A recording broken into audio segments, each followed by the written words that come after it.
On the Dale Jr. download in the Dirty Mo Media Studio, and we are recording an episode of our podcast. I'm excited about that because we usually don't do that in all season, but we decided this year to throw some shows together, and we're here recapping kind of our holiday experience with my wife, Amy. How's it going? Things are good. How are you? Good. And Andrew is in the booth for the questions today. How you doing, Andrew? Doing good. Good to see you guys. Yeah. How was your holidays? It was very nice. Yeah. Yeah. You traveled a little bit.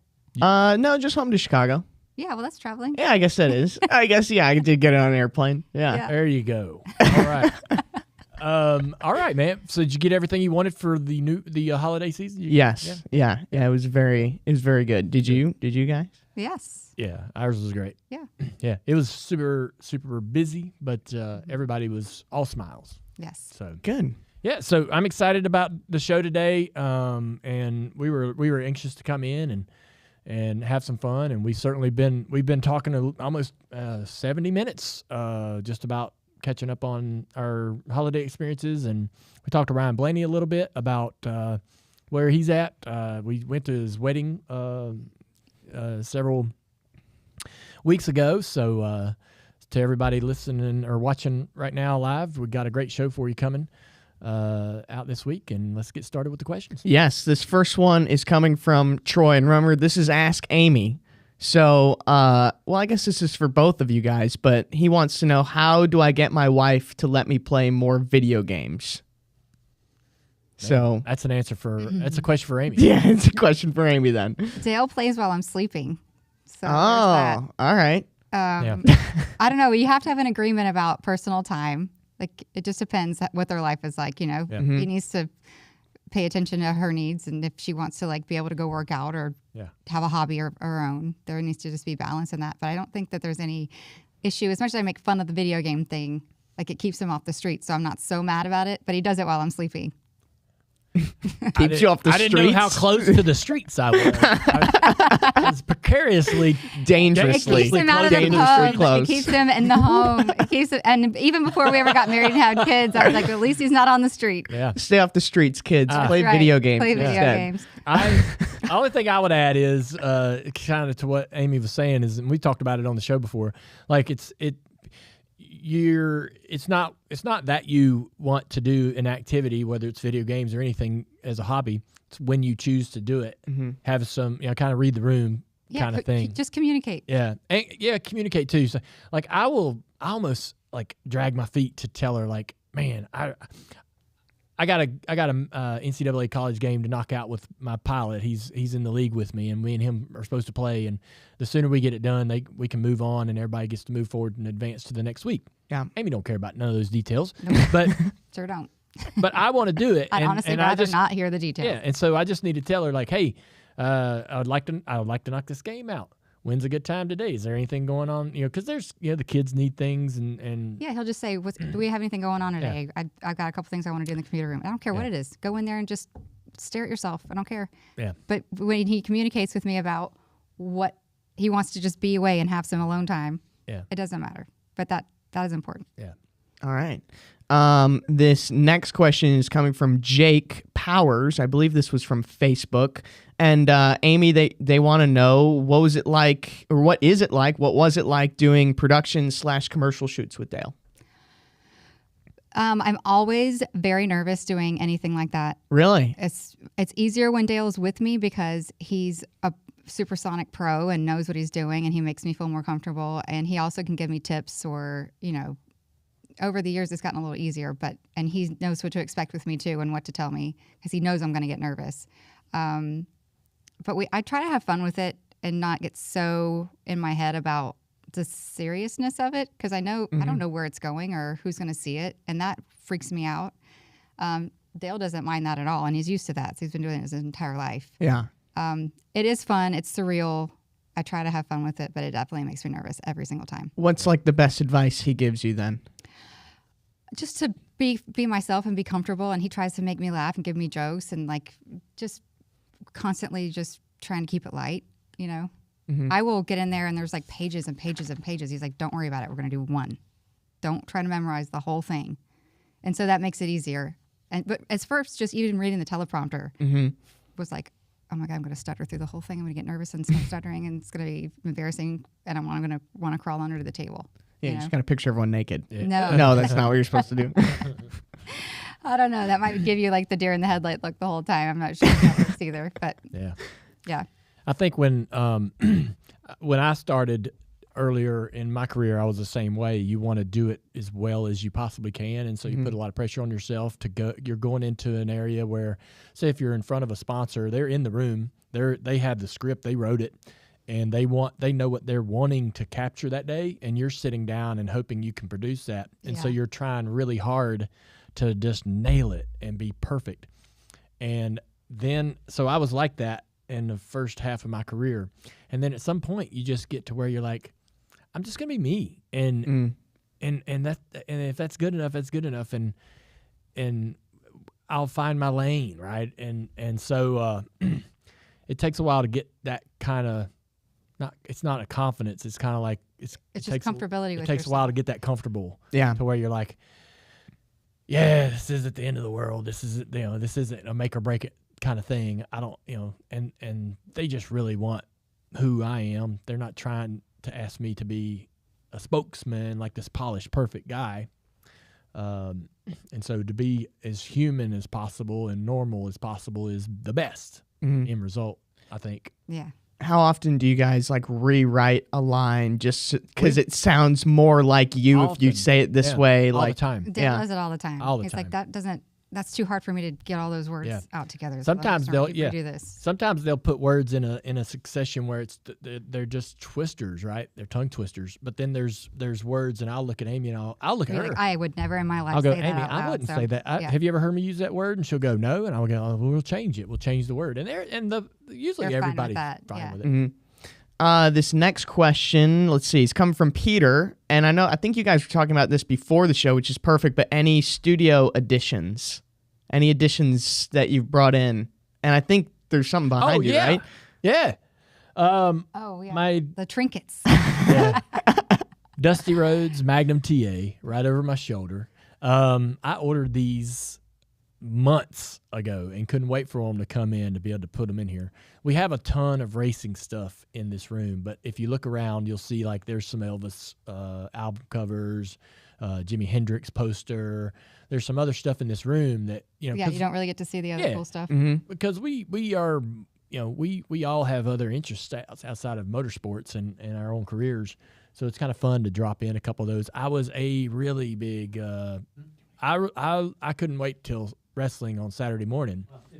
After the cartoons, wrestling would come on. It was NWA, and it was Dusty and Magnum were a tag team. Magnum was injured in a car accident, which cut his career short, and it was very sad for me.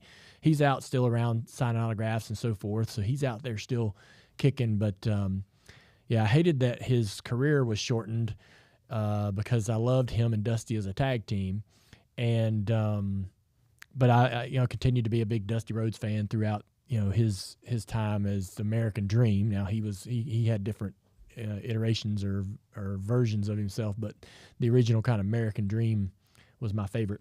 And then we had Cody come in and do the show a year or two ago, which is a ton of fun. So it's kind of cool having those different things in here. You described them as trinkets. Yeah, Amy. he's got a lot of little trinkets. He's got a lot of trinkets at home too. He's got 2 rooms in the house where he can put all of his little trinkets. And oh, really? Just this week, he likes to how I told you he kind of hides some of his mail.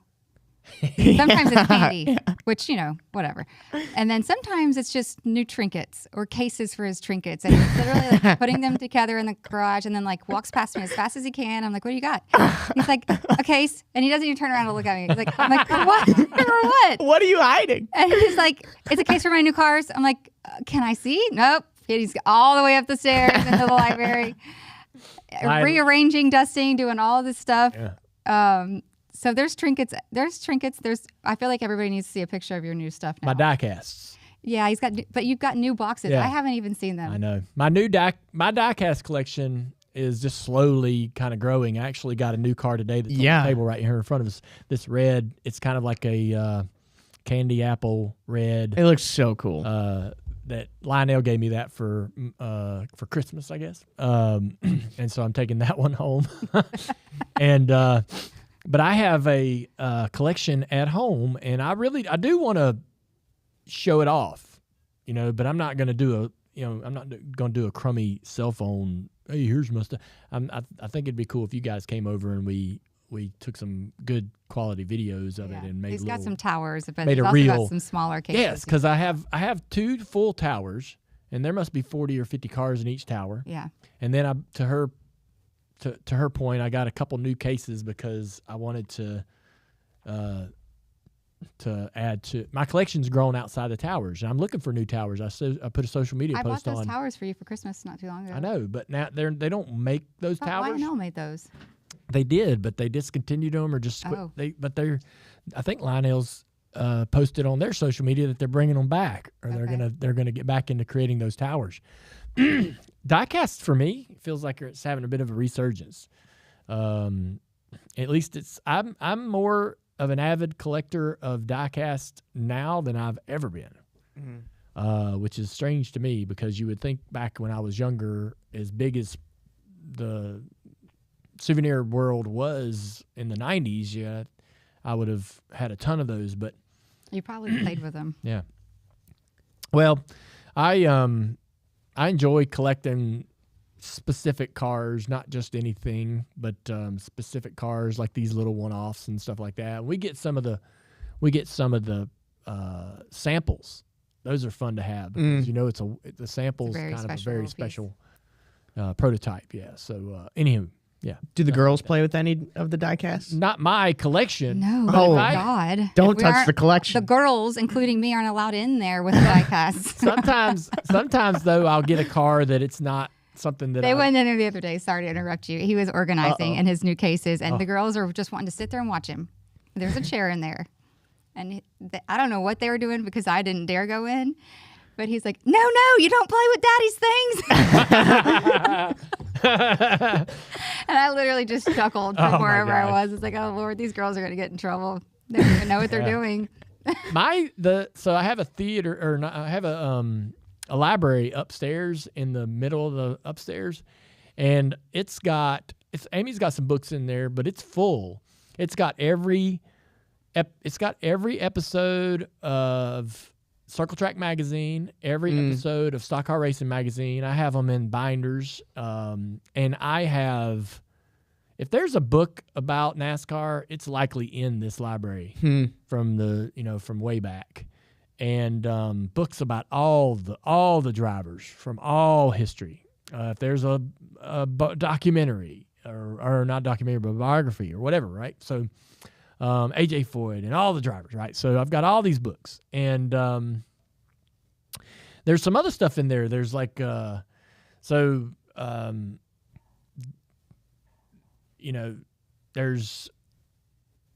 models that people have built and given to me. There's a model of my car from the Daytona 500 2014. There's a Ralph Earnhardt model. These are plastic models held together by glue, and that stuff deteriorates over time, and if it gets even moved a little bit, those things, wheels fall off and windshields come out, and you just got to be really careful with some of that stuff, and so I get a little nervous about it. But Well, we got time for one more question. This one is from Hannah, and it's, what is something that the kids do or say and you can instantly see that in each other? Like, oh, they got that from Dale, or oh, they got that from Amy. Anytime they do something that's smart ass, I just say that's your genetics, because that's just what you to do to Dale. But I can see a pretty good split difference of our personalities in Isla. She's built like your mom. She stands like you with that one leg out. Her little face shapes like mine. Her hair's like mine. But there's different facial features I can't figure out if it's Brenda or who else. My dad told me that he thinks that she looks like he did at that age. So who knows? Nicole, she's built like me, but I have no idea where that personality came from. She is one of one. One of one. Yeah. And she keeps us guessing at all times. She's tough. She's tough, but she's so sweet. But she's pushing every boundary at every moment. Yeah. She's testing all the limits. And so if you're like, if I were to set this car on the table, she would reach for it and immediately grab it and pick it up. And you'd be like, hey, no, let's not touch that. And you'll look over at her 5 minutes later and she's like, So Isla will carefully, And you could hand it to her. She could carefully handle it. She's got a little glass tea set she's always played with. She's never broken it. Nicole is going to take the wheels off. Yeah. She wants to see how. But Nicole's not going to touch. Nicole's not going for the car again because she wants the car. No, she's wanting She's you to get looking mad at you, Yeah. going, "What are you gonna gonna? stop What are you gonna me? say? Oh, when boy. when are you gonna react to this? Yeah. Because How far do I get? I'm going. I'm gonna do it. Yeah. Wait, and she's just wanting you to do. And that reminds me a lot of me. And when I was a little kid, like I wanted Dad's attention, or I wanted Kelly's attention, or my mom's attention. I didn't care how I got it, you know. And I would antagonize, or leave an empty bowl of cereal under the couch or whatever, right? Trying to, and knowing that I was going to get a response out of that, and I was fine with it, even if it was like, "Hey, what the heck," All right. Well, she's one of two. Yeah, we found it. It's Because in he's Dale. still leaving his food on the couch or somewhere else, and It's funny because with Nicole, you can't fight fire with fire. Like he gets frustrated with her, I and do. like you can't fight fire with fire. You have to distract her and make her laugh to get her attention to move elsewhere. I've tried that myself because I get super frustrated with some of the things that she does, and if I get frustrated with her, she gets uncomfortable, but she will act out. yeah. I wish I saw more of Amy and me in the girls. That's never been something that's been like completely obvious to me. And so, because when the kids are born, everybody says, "Oh, they look like this, they look like that. It's these eyebrows, it's this person's nose, it's this person's mouth," or whatever, right? It's just everybody's just got all these opinions about this. And I'm like, I don't see it. I don't see none of that. And even today, like I rarely see Isla do something where I go, "Dang, you're just like your mom," or "Man, that's what I would have done," or "You reminded me of Dad," or "Reminded me of any of that stuff." I see more of myself in Isla. Yeah. And Dad even said that to me when we were there for Christmas. Yeah. The kids are all riding four-wheelers. And she really hasn't had a lot of experience driving anything like that. Like, she's kind of cautious. And so her cousins, who are just barely older than her, wheeling all over the place on these four-wheelers. And Isla wants to do it too. So she's getting a 30-second demo from her dad. And then she takes off, and I'm like, "Oh my God, this kid has no business being on that." 'Cause I feel myself like I was a reckless and fearless, but reckless. And Dad looks at me and he goes, "That's you on that thing." I was like, "I know, she has no business being on there." And he just laughed. He's like, "Yeah, you're right. Yeah. Better watch her." She did fine though. She did fine. She just went around the house a few times and then got off. What do you mean, like when they stand like Dale with their leg out? Dale's dad stood like that too. Like he's kind of back in one hip ever with seen that one leg out. Yeah, you're. I have all a right. picture of Isla Yeah. as a 2-year-old. The Daytona doing it. statue. Yeah, Or the okay. statue in Kannapolis. Dale stands like that, just casually with his arms crossed. And Isla does that. Wow. Yeah, genetics are weird like that. You'll see That is these weird crazy. things pop It's up like as they the grow. resting stance that we all have. I never noticed it until Amy started pointing it out to me about Isla. Yeah. But yeah. Fascinating. Yeah. Well, that's a good place to end Ask Amy this week. Yeah, appreciate it. Did you have fun? I had fun. Yeah. Well, I bet you we're gonna have you back a I lot like the this year. questions. I like I do too. I love this part of the show. Always have, but especially when you're on. We get some different kind of questions, which is fun for me. But for everybody that's watching us out there, thanks for tuning in. I'm glad to be back in the studio. Can't wait to get this year rolling. We got a lot of great things coming down the pipe. TJ's going to be a bigger part of DJD this year. Amy's going to be more involved this year as well. More information about that coming down the line. We're going to have a lot of fun. So, we'll see y'all. I guess maybe before Daytona, we should be doing another one of these. Yeah, I think so. We'll do a little preview of the 500 before we get out there in February. Awesome. Clear.